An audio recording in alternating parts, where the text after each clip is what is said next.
Well, right now the Canadian economy overall looks very mediocre for 2016, but that's because we have some provinces that are in recession, the oil-producing provinces in particular, and then we have the rest of the economy kind of lumbering on at a reasonably good growth rate. So when you average the two, you're looking at growth somewhere between 1 to 1.5% for 2016, about the same as we had in 2015. So we're looking at reasonable growth coming out of consumers in Canada, in the provinces like Ontario, like BC, where we've got decent job growth. So the retail sector in those parts of the country looking fairly solid.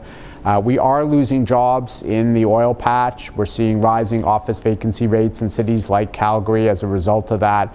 Pretty slow economy in Alberta, Saskatchewan, and Newfoundland. So it's really a question of location in terms of how the Canadian economy is likely to look in 2016. And we're waiting for the impact of a cheap Canadian dollar, some federal fiscal stimulus, and perhaps better global economic growth to bring the national growth rate back above 2% come 2017.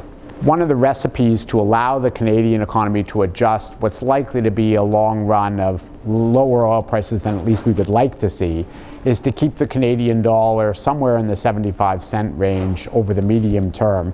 That's going to allow us to compete not only in manufacturing, but also in exportable services. Canadian workers in US dollar terms are now paid less than their counterparts in cities like New York, London, California, and we can actually expand some of our industries in things like computer programming, software, and so on, based on that more advantageous labor market.